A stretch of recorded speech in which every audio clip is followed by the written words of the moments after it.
नमस्ते दोस्तों, एक बार फिर से स्वागत है आपका मेरे व्लॉग में। मॉनसून का टाइम है तो हमने भी अपना प्लान बनाया है कि कहीं घूमने चला जाए, क्योंकि जून में तो काफी जगह भरी हुई थी और बहुत ही ओवर क्राउडेड थी। अब जुलाई आ गया है तो बच्चों के स्कूल खुल गए हैं और क्राउड भी कम हो गया है, तो हमें ये बेस्ट टाइम लगा घूमने जाने के लिए।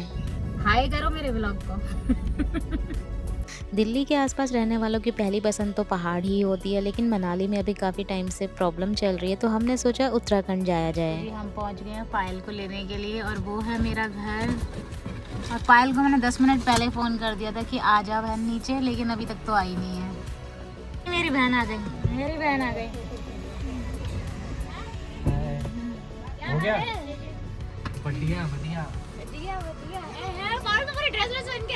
हाँ पागल तो है। लाओ मम्मी क्या लाई हो। बढ़िया से यहाँ भी खाए जाए ना मीठे। तो दोस्तों हमने पायल को भी पिक कर लिया है और अब हम निकल पड़े हैं बिनसर के लिए अल्मोड़ा। और हमें टाइम जो दिखा रहा है वो दिखा रहा है 8 घंटे 41 मिनट, यानी कि हम शाम को 6:30 बजे पहुँचेंगे। बट रास्ते में ऑब्वियसली हम लोग कुछ स्टॉप भी लेंगे खाने पीने के लिए, तो शायद हो सकता है हमें 1-2 घंटे और बढ़ जाए। बाकी हम रास्ते में अपडेट करते हुए चलते हैं। और ये है लक्ष्य और पायल से हाय। चलो तो फिर भाई हमारी ट्रिप स्टार्ट हो गई है, तो बोलो जयकारा लगाते हैं। बोलो बोले भगवान की हर हर महादेव। तो वैशाली से निकलकर हम लोग पहुंच गए NH24 वाले हाईवे पर। और आजकल कांवड़ का टाइम है और काफ़ी ट्रैफिक भी मिलने वाला है रास्ते में, तो हमने सोचा है कि हम मुरादाबाद वाला रूट लेंगे, उस तरफ से शायद हमें ट्रैफिक थोड़ा कम मिले। Thank you.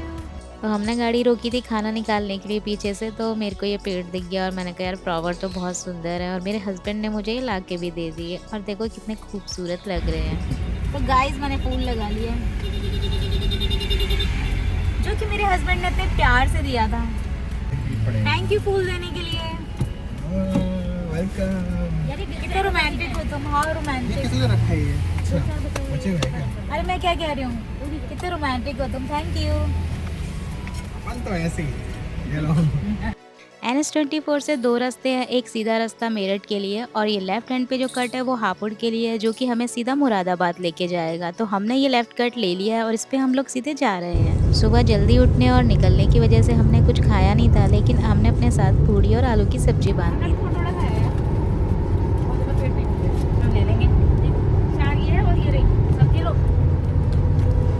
तो एक रास्ता जा रहा था सीधा जिसपे टोल लगना था, और एक लेफ्ट कट को मुड़ रहा था जो कि है मुरादाबाद सिटी के अंदर से। हमें गूगल मैप ने ये दिखाया तो हमने सोचा कोई नहीं टोल बचा लेते हैं। और जैसे ही हम रास्ते पे आए ना, तो हमें एहसास हो गया कि हमने बहुत बड़ी गलती कर दी है। जगह जगह पूरा गड्ढे बने हुए हैं, इतना रास्ता टूटा हुआ है, पैचेस बने हुए हैं, इतना ज्यादा जाम है क्योंकि सिटी के अंदर से है ना, तो बहुत ज्यादा जाम है। खैर अब हमारा रास्ता क्लियर हो गया और अब जैसे जैसे आगे बढ़ रहे हैं ग्रीनरी भी बढ़ती चली जा रही है। तो गुड़गांव से निकले हुए काफी टाइम हो गया और 250 किलोमीटर गाड़ी खींच लिया हमने। अब हमने सोचा है कुछ थोड़ा स्टॉप लिया जाए, क्योंकि वॉशरूम वगैरह भी जाना है और कुछ खा भी लें।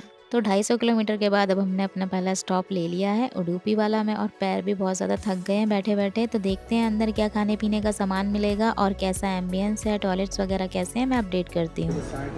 लोगों ने यहाँ पे स्टे लिया है उडुपी वाला में, और बहुत ही खूबसूरत इंटीरियर है, बहुत ही क्लीन है और इनके वॉशरूम भी बहुत ही ज़्यादा अच्छे हैं और रेट्स भी काफ़ी अच्छे हैं। अभी तो फ़िलहाल हमने अनियन उत्तपम डोसा और छोले भटूरे राहुल के लिए ऑर्डर किए हैं, और देखते हैं अभी खाना कैसा आएगा, फिर टेस्ट करके आपको बताते हैं। तो राहुल के छोले भटूरे ये आ गए हैं और पायल का डोसा है ये इतना बड़ा, और लक्ष्य ने मंगवाया है अनियन उत्तपम जो कि बहुत ही अच्छा लग रहा है, यमी यमी खाना। और मैं इन तीनों में से टेस्ट करके बताऊंगी कि मुझे क्या खाना है। तो मैंने अपने लिए ऑर्डर कर लिया है उत्तपम, क्योंकि ये बहुत ही टेस्टी है, और छोले भटूरे तो मुझे इतने अच्छे नहीं लगे, डोसा भी ठीक ठाक था। ये भी फिल्टर कॉफ़ी आ गई है और मुझे फिल्टर कॉफ़ी ना बहुत ही ज़्यादा पसंद है।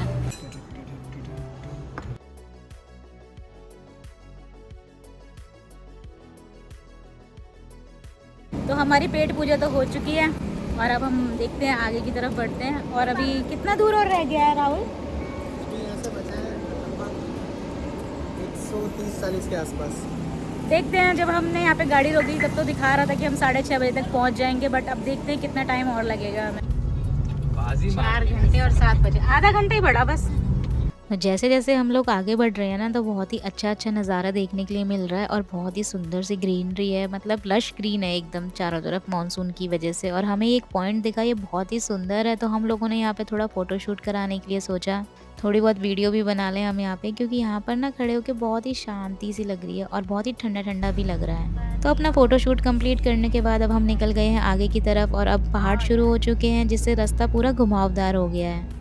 और मौसम बहुत ही ज़्यादा अच्छा हो रखा है, ना ज़्यादा गर्मी है, ना ज़्यादा सर्दी है और पहाड़ों में तो बिल्कुल भी अभी बारिश नहीं हो रही है। जब हम घर से चले थे तो हमें यही डर लग रहा था कि पता नहीं रास्ते में बारिश ना मिले, पहाड़ों पे ज़्यादा बारिश ना हो रही हो, बट फ़िलहाल तो यहाँ पर सूखा ही है। और हमने होटल वाले भैया से भी पूछ लिया था कि वहाँ पर कैसा हाल-चाल है मौसम का। तो उन्होंने हमें बताया कि यहाँ पर 2-4 दिन में थोड़ी बहुत बारिश हो जाती है, लेकिन इतनी ज़्यादा बारिश अभी है नहीं यहाँ पे।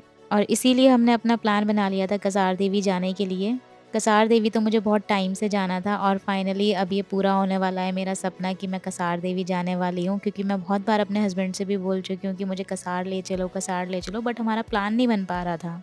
लेकिन आज हम जा रहे हैं कसार देवी, जो कि मेरी ड्रीम डेस्टिनेशन है, जहाँ पर मुझे बहुत टाइम से जाना था। और रास्ते में ये देखो बहुत ही सुंदर स्पॉट हमें दिखा है। यहाँ पर ना कुछ लोग खड़े होकर फ़ोटोज़ खिंचा रहे थे, तो हमने भी सोचा कि काफ़ी टाइम हो गया गाड़ी चलाते हुए, थोड़ा थक भी गए हैं, तो थोड़ा उतर के हम लोग भी देख लेते हैं नज़ारे। तो जैसे ही हम यहाँ पहुँचे ना, मतलब खुशी से ना हमारी बस चीख निकलनी ही बाकी थी, इतना सुंदर नज़ारा था, बिल्कुल ब्रेथ टेकिंग। आप देखो, मतलब पहाड़ हैं हरे-हरे और ऊपर से उनमें बादल हैं, बादल जरा-जरा से इधर-उधर तैर रहे हैं, नीचे बहुत गहरी वैली है, वैली में नदी बह रही है। मतलब इतना सुंदर नज़ारा तो बस मैंने वीडियोज़ और सीनरी में ही देखा है यार, ये मैंने बिल्कुल रियल में सामने देखा है ना, तो मुझे बहुत ही अच्छा लग रहा है और बहुत ही सुकून है। हम काफ़ी देर तक यहाँ पर खड़े रहे और देखते रहे, थोड़ी बहुत हमने वीडियो भी शूट करी, बट जितना सुंदर ये आँखों से देखने में ना, उतना वीडियोज़ में बिल्कुल भी नहीं है। मतलब 10% आ रहा है ये वीडियो में, जितना आप अगर सामने खड़े होकर देखोगे ना इस नज़ारे को, तो बहुत ही सुंदर है। नज़ारों का मजा लेने के बाद हम लोग निकल गए आगे, और जैसे जैसे हम आगे बढ़ रहे थे ना, खूबसूरती सच में बढ़ती ही चली जा रही थी यार। क्या क्या देखने के लिए मिल रहा था, इतने सुंदर सुंदर पहाड़ और रास्ते, मतलब जितनी सुंदर हमारी मंजिल है ना, उससे ज्यादा सुंदर तो रास्ते हैं। हम समर में आए हैं, विंटर्स में आए हैं, बट कभी मानसून में पहाड़ों में नहीं आए, और ये पहली बार है कि हम मानसून में पहाड़ों में आए हैं, और बहुत ही सुंदर बना दिया है वेदर मानसून ने। कैसा लग रहा है? ओ मजा एकदम। कितना खूबसूरत रास्ता है।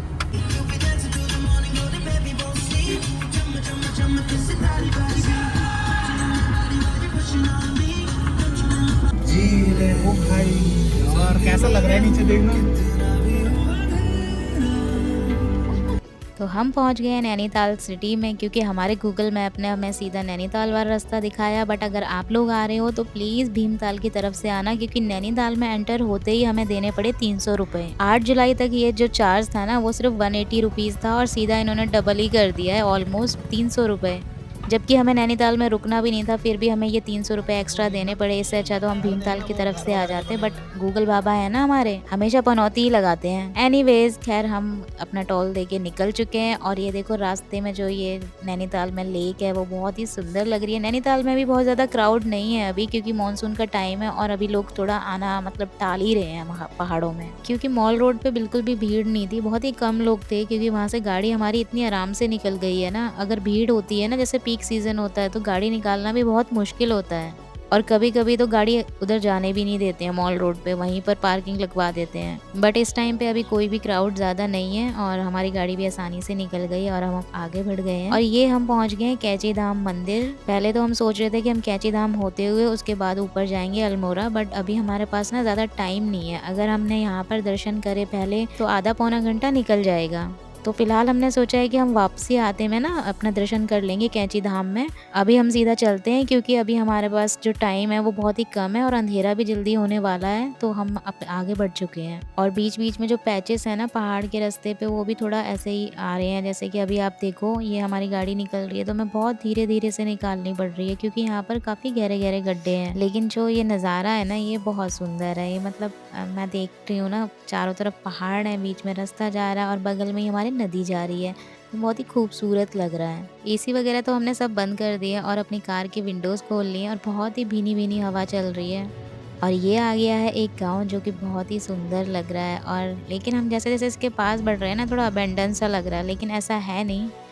और अब अल्मोड़ा रह गया है यहाँ से 23 किलोमीटर। 23 किलोमीटर वैसे तो बहुत कम होता है, लेकिन पहाड़ों में ये बहुत ज़्यादा होता है और ये 23 किलोमीटर हमें कवर करने में कम से कम 1 डेढ़ घंटे का टाइम लग जाएगा, या हो सकता है कुछ ज़्यादा ही लग जाए, क्योंकि यहाँ पर हो गई है लैंडस्लाइड और यहाँ पर लग गया है जाम। अब ये जाम कितनी देर में हटेगा ये तो पता नहीं, लेकिन हमें वेट करना पड़ेगा। अभी एक तरफ से थोड़े वाहन आ रहे हैं और ये देखो आंटी जी को सब्र नहीं है बिल्कुल भी, चाहे बस वाला उड़ ही जाए। खैर अब वेट करने के अलावा और कोई चारा नहीं था, क्योंकि यहाँ पर रोड पर जो भी मलबा गिरा हुआ था वो साफ होने में कितना टाइम लगेगा और कब रास्ता खुलेगा ये कोई नहीं जानता, बस प्रोसेस जारी है। और ये देखो हमारा योद्धा प्रोसेस पूरा करता हुआ सारा मलबा एक साइड कर रहा है ताकि हम लोग वहाँ से निकल सकें।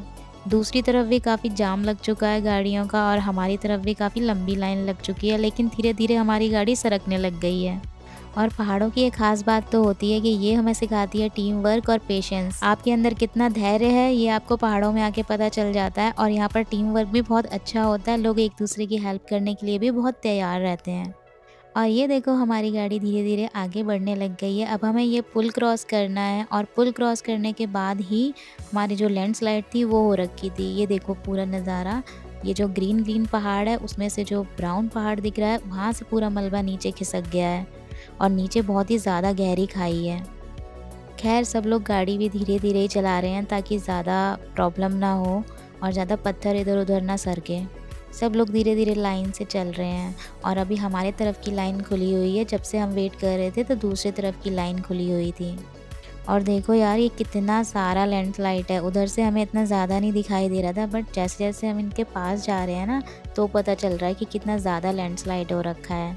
दूर से तो ऐसा लग रहा था कि यार ये थोड़ी सी तो मिट्टी गिरी है बस ये हटानी है, लेकिन पास जाके पता चल रहा है कि ये तो भाई बहुत ही ज़्यादा प्रॉब्लमेटिक है।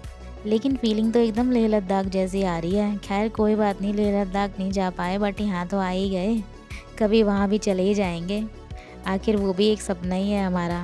और देखो हम लोग वहाँ से आए थे और अभी इधर वाली जो लाइन है ना वो बहुत ही ज़्यादा लंबी है, मतलब मेरे को चलते हुए 500 मीटर हो गए और अभी तक लाइन इनकी ख़त्म ही नहीं हो रही है।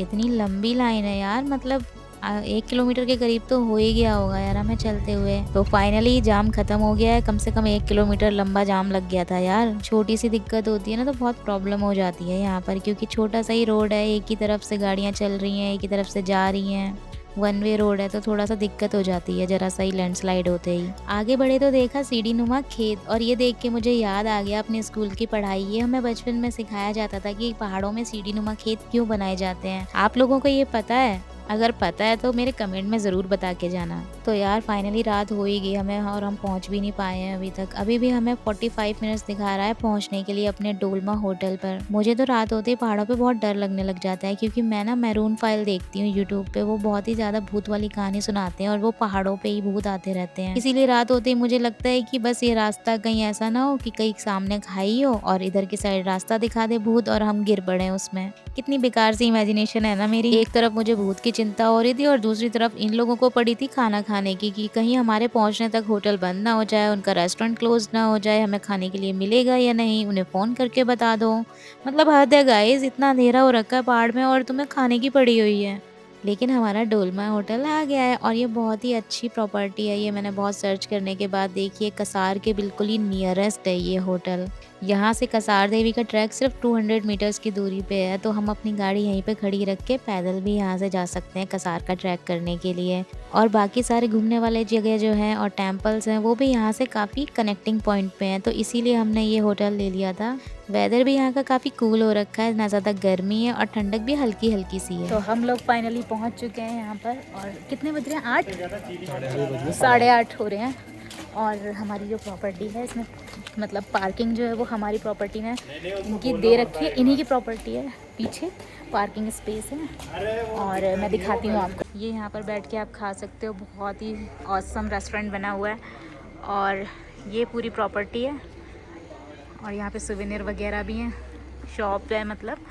और ये पूरा 3 मंजिल तक बना हुआ है और आई थिंक हमारा वो वाला है ना। हाँ वही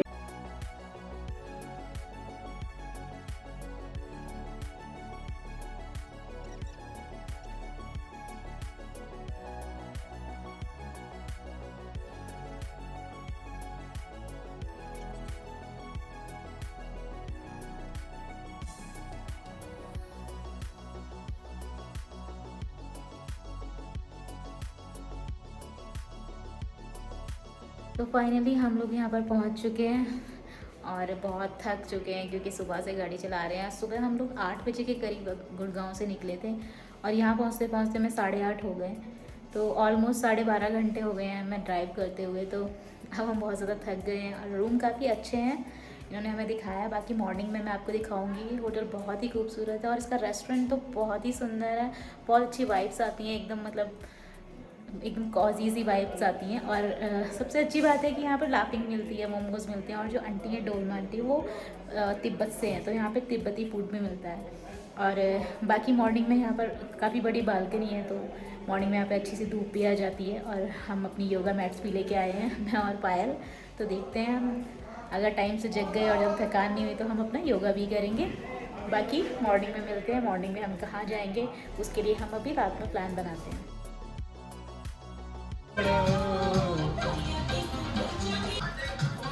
इनके रेट भी बहुत अच्छे हैं ये।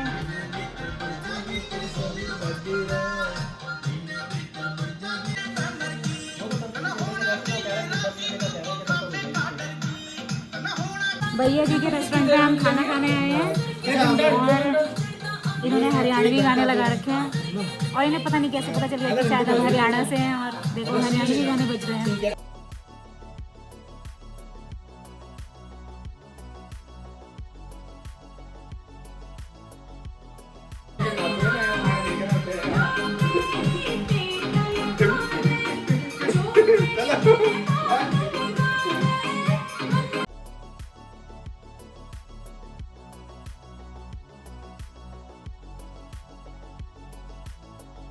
यहाँ से कसार देवी का जो रास्ता है ना वो बिल्कुल ही वॉकिंग डिस्टेंस पे है। मतलब यहाँ से 100 कदम चलना है और वहाँ से कसार देवी के लिए जो सीढ़ियाँ जाती हैं वो शुरू हो जाती हैं। तो सबसे अच्छी बात है इस होटल की कि ये बिल्कुल कसार देवी के पास में है। अगर आप कसार देवी आने का प्लान बना रहे हैं तो यहाँ पर रुक सकते हैं।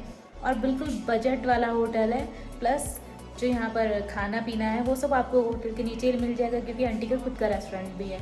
तो मतलब हमें प्रॉपर्टी बहुत ही अच्छी लगी क्योंकि बिल्कुल बगल में ही है कसार देवी के। प्लस यहाँ पर जो हम बाकी के मंदिर जाएंगे वो भी यहाँ पर पास में ही है। तो अगर आप आते हैं यहाँ पर तो मैं इनका कॉन्टैक्ट नंबर दे दूँगी, तो आप इनसे कॉन्टैक्ट कर सकते हैं। और रेट्स वगैरह के लिए अगर हम बात करें तो यहाँ पर हमने जो रूम लिया है वो अराउंड हमें पड़ा है 2,500 रुपये पर डे का।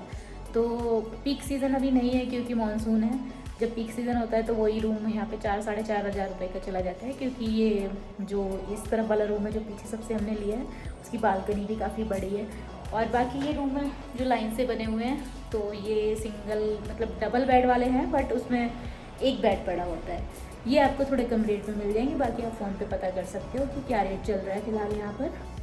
तो अब मिलते हैं आपसे कल, तब तक के लिए बाय। और अगर आपको वीडियो लगी हो और आगे की सीरीज़ भी देखनी हो तो प्लीज़ मेरे चैनल को सब्सक्राइब कर लेना और वीडियो अगर अच्छी लगी हो तो प्लीज़ इसे लाइक भी कर देना। Bye bye.